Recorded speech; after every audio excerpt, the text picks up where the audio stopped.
Halo Sobat Investor, selamat datang di Saham Hangat, buat investor semangat. Tempat belajar investasi saham. Bersama saya, Maman yang keren, ramah, baik hati dan tidak sombong. Hari ini Maman akan membahas salah satu perusahaan yang terdaftar di Bursa Efek Indonesia. Emiten ini merupakan produsen kaca, botol kemasan, yang meraih penjualan 3,8 triliun rupiah dan laba naik 63,42% di tahun 2022. Sobat investor, seperti kata pepatah, tak kenal maka tak sayang. Karena dalam berinvestasi, apalagi investasi saham, penting bagi kita sebagai investor, untuk memahami saham yang akan kita beli. Seperti fundamental perusahaannya, bisnis apa yang dijalani, dan manajemen perusahaan yang mumpuni. Tentunya, agar investasi kita, dapat memperoleh return yang menguntungkan di masa yang akan datang. Maman udah nggak sabar, pasti sangat seru untuk kita bahas. Langsung saja kita cek untuk lebih jelasnya. Mari kita lihat terlebih dahulu profil perusahaannya. Didirikan pada tanggal 5 November tahun 1986 sebagai perusahaan yang bergerak di bidang perdagangan atas hasil produksi entitas anak. Perseroan terdaftar dalam Bursa Efek Jakarta pada tanggal 17 Januari tahun 1994. Kemudian, apa kegiatan usaha yang dilakukan oleh perusahaan? Mari kita simak. Sesuai dengan Pasal 3 Anggaran Dasar Perseroan, ruang lingkup kegiatan perseroan meliputi perdagangan atas hasil produksi entitas anak. Adapun produk-produk tersebut adalah kaca lembaran, botol kemasan, glass block, dan kaca pengaman otomotif. Sobat investor sudah tahu belum apa saja produk perusahaannya? Tenang, bagi yang belum, akan kita bahas. Ini dia Sobat Investor, produk-produk dari perusahaan. Mari kita bahas. Pertama, float glass. Kaca lembaran polos dan berwarna dark gray, dark blue, bronze, euro gray, light green, gray, serta low E glass dengan ketebalan 2-15 mm. Kaca lembaran dijual kepada distributor dan perusahaan pemroses kaca prosesor, di dalam dan luar negeri, termasuk beberapa negara di benua Asia, Australia, Eropa, Afrika, dan Amerika. Penjualan kaca lembaran saat ini sekitar 550.000 ton per tahun. Kedua, glass container. Gelas atau cangkir dan kemasan kaca transparan dan berwarna coklat dan hijau, yang digunakan sebagai kemasan makanan, selai atau jam, minuman, teh, air, kecap, sirup, minuman energi, minuman bersoda, dan obat. Jumlah produksi kemasan kaca sekitar 140.000 ton per tahun. Ketiga, glass block. Memproduksi glass block sekitar 45.500 ton per tahun yang merupakan produk material bangunan yang dapat diaplikasikan pada dinding dan lantai. Pasar glass block yang diutamakan adalah pasar dalam negeri, di mana penjualan glass block di pasar domestik mencapai sekitar 70% dari total penjualan. Dan yang terakhir, automotive safety glass. Automotive Safety Glass Division didirikan pada bulan Oktober tahun 1997 dengan kapasitas terpasang kaca pengaman otomotif sebesar 120.000 unit mobil per tahun. Setiap tahapan proses produksi didukung oleh teknisi yang berkualitas dan berpengalaman, serta menggunakan peralatan dengan sistem terkomputerisasi sehingga dapat meningkatkan akurasi hasil produksi. Bagaimana Sobat Investor, sudah tahu belum apa nama perusahaannya? Kalau belum, terus simak pembahasannya, jangan sampai terlewatkan. Selanjutnya, kita akan membahas kinerja keuangan perusahaan. Dari sisi laporan laba rugi, perusahaan membukukan peningkatan kinerja pada kuartal 3 tahun 2022. Penjualan dan laba bersih perseroan tercatat naik hingga akhir September tahun 2022. Perusahaan tercatat membukukan penjualan bersih senilai 3,849 triliun rupiah hingga kuartal 3 tahun 2022.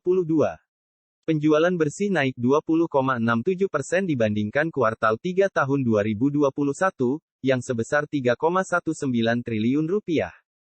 Laba bersih perusahaan juga tercatat naik 63,42% dari 429 miliar rupiah di kuartal 3 tahun 2021, menjadi 702 miliar rupiah di kuartal 3 tahun 2022. Dari sisi neraca keuangan, hingga akhir kuartal 3 tahun 2022, perusahaan mencatatkan peningkatan jumlah aset menjadi 6,606 triliun rupiah, dari 6,122 triliun rupiah di akhir tahun 2021. Sementara itu, Total liabilitas perusahaan tercatat turun menjadi Rp2,493 triliun di akhir September tahun 2022, dari Rp2,711 triliun di akhir Desember tahun 2021. Jumlah ekuitas perusahaan naik dari Rp3,411 triliun di tanggal 31 Desember tahun 2021, menjadi Rp4,113 triliun di tanggal 30 September tahun 2022. Sobat investor, kira-kira, akhir tahun 2022, berapa realisasi penjualan dan labanya? Apakah bisa melampaui tahun 2021? Selanjutnya, kita akan membahas rasio keuangan perusahaan. Net profit margin saham perusahaan berada di angka 18,24%. Net profit margin adalah rasio yang membandingkan keuntungan perusahaan dengan jumlah total uang yang dihasilkannya. Rasio ini digunakan untuk memberi analis gambaran tentang stabilitas keuangan perusahaan. Return on equity berada di angka 17,07%.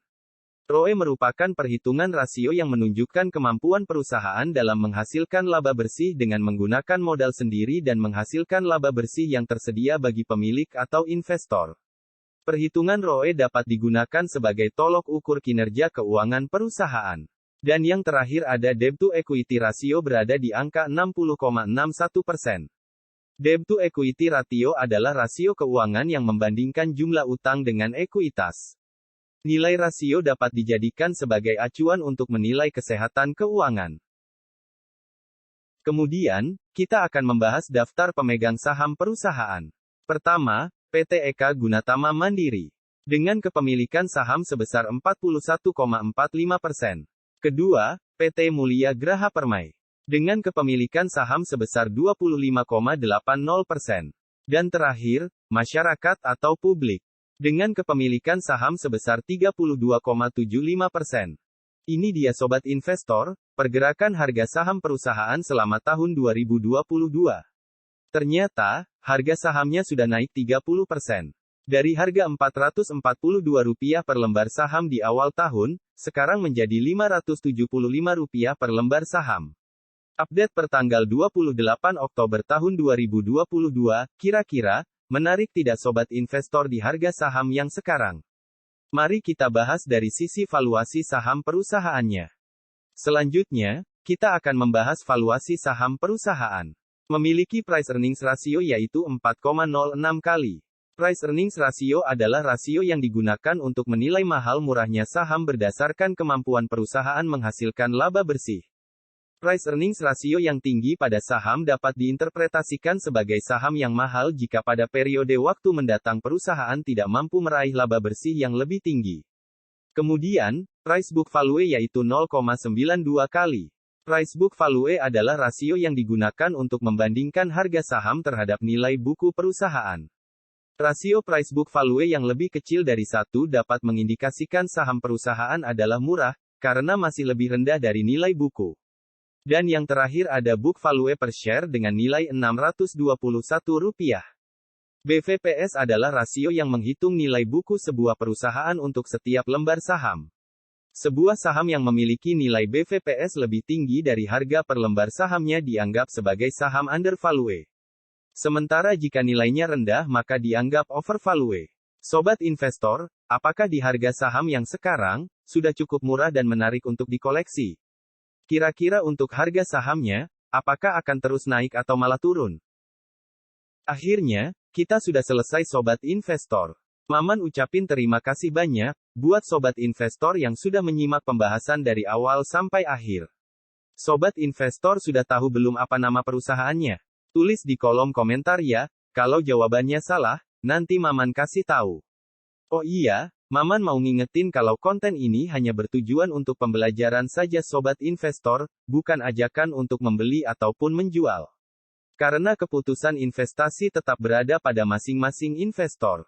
Sekali lagi Maman ucapin terima kasih.